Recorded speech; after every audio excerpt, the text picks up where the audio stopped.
दोस्तों उम्मीद करता हूँ कि आप सभी लोग बहुत अच्छे होंगे। तो आज हम देखने वाले हैं सवाल नंबर 17। सवाल नंबर 17। इसके पिछले वाले वीडियो में हमने बाकी के सवाल करवाए। अगर आप नहीं देखे हैं आप लोगों को तो वीडियो देख लीजिए, फिर ये सवाल समझ में आएगा। तो 17 नंबर सवाल में बोला है, यहाँ पर नीचे सवाल चल रहा होगा अभी, यदि √2 एक परिमेय संख्या नहीं है, यानी परिमेय संख्या नहीं यानी ये अपरिमेय संख्या है, तो सिद्ध कीजिए 2 + √2 एक परिमेय नहीं है, यानी ये अपरिमेय है, यही हमें सिद्ध करना है। √2 क्या दिया है? √2 एक अपरिमेय संख्या है, अपरिमेय संख्या है। हमें सिद्ध क्या करना है? 2 + √3 ये भी क्या है? एक अपरिमेय संख्या है, यही हमें सिद्ध करना है, सिद्ध करना है, यही हमें क्या करना है? सिद्ध करना है। सॉरी दोस्तों, यहाँ पर 2 है तो यही हमें सिद्ध करना है। तो इसमें हम क्या करेंगे? मान लेंगे, माना 2 + √2 एक परिमेय संख्या है, परिमेय संख्या है, परिमेय संख्या यानी ये 2 + √2 बराबर ये क्या है? p/q के रूप में है। p/q के रूप में जो होता है वो क्या होता है? परिमेय संख्या होता है। तो इसमें हम क्या करेंगे? दोनों पक्षों में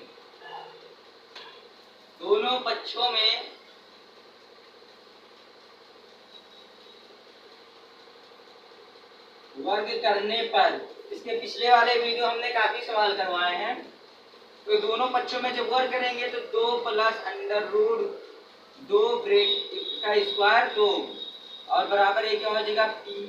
p/q का स्क्वायर 2। तो इसे हम ये a + b के होल स्क्वायर में बन रहा है, तो a + b का होल स्क्वायर क्या होता है? a + b का होल स्क्वायर क्या होता है? a² + b² + 2ab। a + b का होल स्क्वायर क्या होता है? a² b² + 2ab होता है। तो यही फार्मूला रखेंगे, माना ये है, ये क्या है? b है। तो ये क्या है? 2 यानी 2 का स्क्वायर हम डायरेक्ट लिखते हैं, क्योंकि आप लोग तो ये सब तो जानते ही होंगे। तो 2 का स्क्वायर करेंगे तो क्या हो जाएगा? 4 प्लस √2 का स्क्वायर करेंगे तो क्या हो जाएगा? 2 और फिर 2ab यानी 2 दूनी 4 यानी प्लस 2 4 √2 बराबर क्या हो जाएगा? p²/q²। तो हम इसे जोड़ लेंगे, 4 और 2 6 हो जाएगा, प्लस 4√2 बराबर, अगर हम p/q को जैसे था वैसे लिखें, यानी ये दोनों पर है तो हम सीधा ही लिखते हैं ऊपर ही। तो अब क्या करेंगे? ये 6 हो जाएगा, सॉरी दोस्तों। तो 6 को जब हम इधर भेजेंगे तो इधर क्या है? इधर जुड़ रहा है तो इधर आएगा, क्या हो जाएगा? माइनस में हो जाएगा। इसे आप स्क्वायर में ही रखिए, अभी आप इसे स्क्वायर में ही रखिए, तो इसे स्क्वायर में ही रखिए। इधर क्या, इधर मतलब प्लस में है तो इधर क्या आएगा? तो क्या हो जाएगा? माइनस में यानी हो जाएगा, यानी 6 माइनस ये इधर क्या बचेगा? 4√2 बराबर क्या हो जाएगा? 6 माइनस p²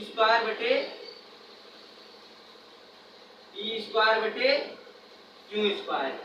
अब हम जो कि हम जानते हैं √2 क्या है? √2 एक अपरिमेय संख्या है, और अगर भी किसी भी अपरिमेय संख्या को परिमेय के साथ गुणा करेंगे या भाग करेंगे या घटाएंगे, कुछ भी करेंगे तो हमेशा क्या आएगा? अपरिमेय ही आएगा। जैसे ये √2 क्या है? एक अपरिमेय है, और 4 क्या है? एक परिमेय है। जब इसको हम गुणा करेंगे तो गुणा में जो आएगा वो क्या आएगा? एक अपरिमेय संख्या ही आएगा। तो यानी कि ये क्या है? अपरिमेय संख्या है, और ये क्या है? 6 माइनस p/q p²/q² क्या है? ये क्या है? एक अपरिमेय संख्या, यानी ये इसके बराबर नहीं है। अर्थात हमने ये सिद्ध कर दिया कि 2 + √2 एक क्या है? अपरिमेय संख्या है, क्योंकि हमने 2 + √2 बराबर p/q माना था। तो p/q बराबर क्या आ गया? अगर आप यहाँ पर देखें तो ये भी सही है और ये भी सही है। आज जैसे कि आप यहाँ देखेंगे 4 को √2 से गुणा कराएंगे तो 4 क्या है परिमेय और ये क्या है अपरिमेय। गुणा कराएंगे क्या निकलेगा अपरिमेय ही निकलेगा। और फिर अपरिमेय में फिर परिमेय जोड़ेंगे तो फिर क्या निकलेगा अपरिमेय ही निकलेगा। अर्थात कि ये भी अपरिमेय है और ये परिमेय है यानी इसके बराबर नहीं है, ये हमने सिद्ध कर दिया। तो उम्मीद करता हूँ आप सभी लोग समझ गए होंगे। तो इसका स्क्रीनशॉट ले लीजिए, फिर चलते हैं नेक्स्ट क्वेश्चन पर। 8 नंबर सवाल में बोला है सिद्ध कीजिए कि 3 √3 एक परिमेय संख्या नहीं है। ये क्या बोला है 3 √3 एक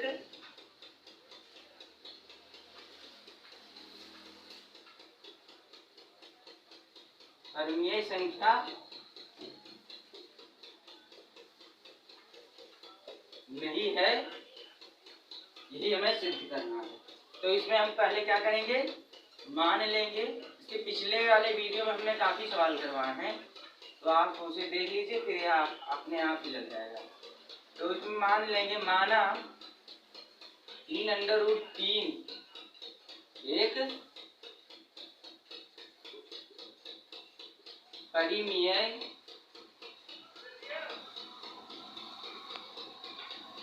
संख्या है। 3 √3 है परिमेय संख्या यानी कि ये √3 बराबर क्या है p बटा q के रूप में, क्योंकि जो p बटा q के रूप में है वही वो क्या होता है परिमेय होता है। तो 3 को हम इधर भेज देंगे तो इधर गुणा कर रहा है तो इधर क्या इधर आएगा तो क्या करेगा, जब इधर गुणा कर रहा है तो इधर आएगा तो क्या करेगा भाग करेगा। तो p बटे q गुणते p।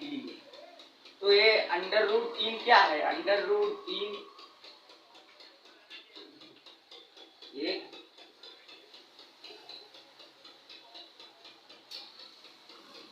अपरिमेय संख्या है। अतः यह सिद्ध हो गया कि 3 √3 एक क्या है 3 √3 एक क्या है अपरिमेय संख्या है, ये सिद्ध होगा क्योंकि हमने 3 √3 बराबर p बटा q माना था। तो p बटा q बराबर 3 आया यानी ये परिमेय। 3 क्या है 3 एक अपरिमेय संख्या यानी ये सिद्ध हो गया कि जो 3 √3 है एक अपरिमेय संख्या है। तो उम्मीद करता हूँ कि आप सभी लोग समझ गए होंगे। तो इसका स्क्रीनशॉट ले लीजिए, फिर चलते हैं नेक्स्ट क्वेश्चन पर। तो हम सवाल नंबर 19 में देखेंगे। हम बोर्ड में सवाल इसलिए नहीं लिख रहे हैं क्योंकि बोर्ड में जगह कम पड़ जा रहा है। मैं वीडियो से नीचे चलता होगा, अभी आप देख लीजिएगा उसे। मैं पढ़ता हूँ पहले। 19 नंबर सवाल में बोला है -1 तथा 1 के बीच 2 परिमेय संख्याएं लिखिए। ऐसी कितनी और परिमेय संख्याएं ज्ञात की जा सकती हैं। तो क्या बोला है -1 और 1 के बीच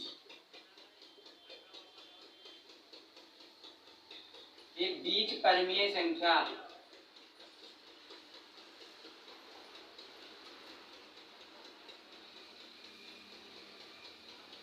ये बीच परिमेय संख्या क्या हो जाएगी। इसके पिछले वाले वीडियो में हमने करवाया था ये सवाल, तो आप अगर देखे होंगे तो लग जाएगा। क्या हो जाएगा -1 प्लस 1 तो 1/2 और ये -1 और +1 क्या हो जाएगा कट जाएगा यानी क्या बचेगा 0। जब 0 को किसी भी संख्या से गुणा करते हैं तो क्या आता है 0 यानी ये पहली संख्या क्या हो गई 0। अब हम दूसरी देखेंगे 0 और -1 के बीच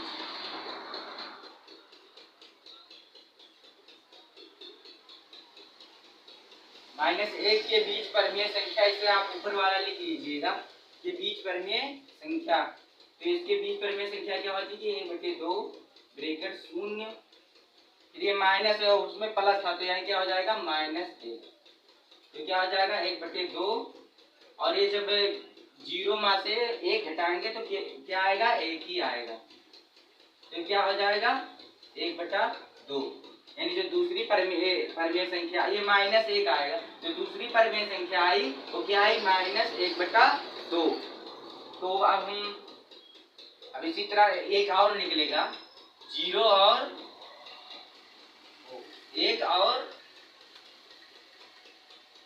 0 के बीच परिमेय संख्या, ऊपर वाला आप इसे लिख लीजिएगा, यहाँ पर जगह नहीं, मैं इसलिए नहीं लिख रहा हूँ। 1 प्लस 0 ये क्या हो जाएगा, 2 गुणित 1, ये क्या आया 1/2, यानी जो तीसरी परिमेय संख्या क्या होगी, इसमें दो ही पूछा था, और पूछा था ऐसी कितनी संख्या हो जाती है, तो ऐसी 3 ही संख्या हो सकती है। इसके 1 और -1 और 1 के बीच केवल 3 ही परिमेय संख्या हो सकती है, जो मैंने ये करवा दिया। ये 3 परिमेय संख्या हो सकती है। तो उम्मीद करता हूँ कि आप सभी लोग समझ गए होंगे। तो इसका स्क्रीनशॉट ले लीजिए, फिर चलते हैं नेक्स्ट क्वेश्चन पर। तो हम सवाल नंबर 20 में देखेंगे। इसमें बोला है यदि a और b दो परिमेय संख्याएं हों तो सिद्ध कीजिए कि a plus B comma a minus B और a गुणित b परिमेय संख्या है। यदि p बराबर 0 ना हो तो p बराबर 0 नहीं लेना है, तो सिद्ध कीजिए कि p ये बटा p भी एक परिमेय संख्या है। तो इसमें हम क्या बोला है, इसमें a और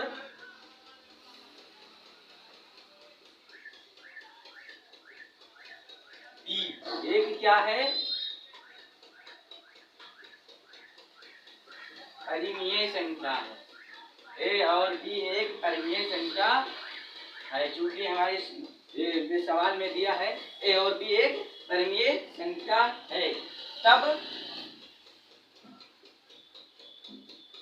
a क्या सिद्ध करना है, a प्लस b भी एक क्या होगी, एक परिमेय संख्या होगी। a प्लस b, तब a प्लस b एक परिमेय संख्या होगी, एक परिमेय संख्या होगी, क्योंकि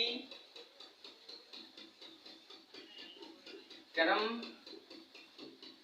विनिमय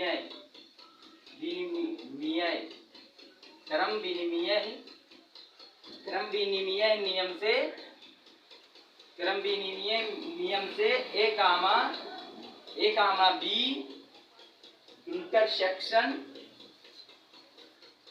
क्यों बराबर क्या है, इंटरसेक्शन क्यों बराबर a प्लस b इंटरसेक्शन क्यों, क्रम विनिमय नियम से, क्योंकि हम किसी भी संख्या अपरिमेय और परिमेय संख्या का चाहे गुणा करो, चाहे जोड़ो, चाहे घटाओ, चाहे भाग करो, हमेशा क्या आएगा, परिमेय संख्या ही आएगा।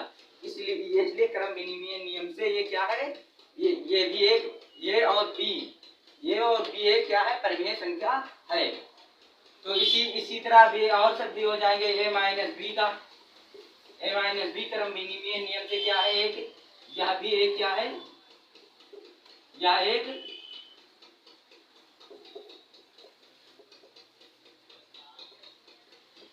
परिमेय संख्या है। क्योंकि जब ये अगर जैसे देखो, परिमेय संख्या क्या होती है, 2, और 2 में और एक 4 भी क्या होती है, परिमेय संख्या। जब इसे हम घटाएंगे तो ये क्या आएगा, -2 आएगा। तो -2 क्या है, -2 एक क्या है, एक परिमेय संख्या है। तो इसी तरह एक a और b क्या है, परिमेय संख्या है। जब इसे घटाएंगे तो क्या निकलेगा, एक परिमेय संख्या ही निकलेगा। और इसी तरह क्या बोला है, a गुणित b, यानी a गुणित b, ये भी क्या है, एक परिमेय संख्या है। इसे आप लिख लीजिएगा। और फिर ये क्या है, तब है a बराबर q, तो a बराबर q नहीं है, क्योंकि ये बटे b बराबर ये भी क्या है, ये भी एक परिमेय संख्या है। क्यों, क्योंकि जब एक परिमेय संख्या को परिमेय संख्या से भाग करेंगे तब भी क्या आएगा, क्या परिमेय संख्या ही आएगा। इसको हम परिमेय का भाग गुणा जोड़ घटाव में अलग से एक वीडियो बना दूंगा, आप उसे देख लीजिएगा, फिर ये समझ में आएगा। तो उम्मीद करता हूँ कि आप सभी लोग समझ गए होंगे। तो इसका स्क्रीनशॉट ले लीजिए, फिर चलते हैं नेक्स्ट क्वेश्चन पर। तो हम अब 21 नंबर देखेंगे, इस एक्सरसाइज का लास्ट सवाल। इसमें बोला है यदि ए एक धन परिमेय संख्या हो और n एक धन पूर्णांक 1 से बड़ा हो, यानी 1 से बड़ा हो, n बराबर हो, तो सिद्ध कीजिए कि a का पावर n एक परिमेय संख्या है। तो क्या बोला है इसमें, तो इसमें हम पहले क्या करेंगे, हल पहले लिखेंगे हल। क्या कहे, माना ए एक क्या है, ए एक ए बराबर पी बटा क्यू, जहां पी और क्यू एक क्या है, धन पूर्णांक, क्या है, एक धन पूर्णांक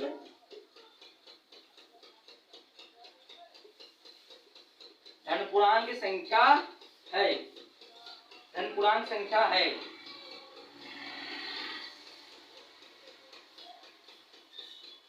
ये क्या है, धन पूर्णांक संख्या है तथा p बराबर 0 नहीं है। p बराबर क्या है, 0 नहीं है। तो हम क्या करेंगे, n बराबर हम मान लेंगे n बराबर 2, 3, 4, 5 लेने पर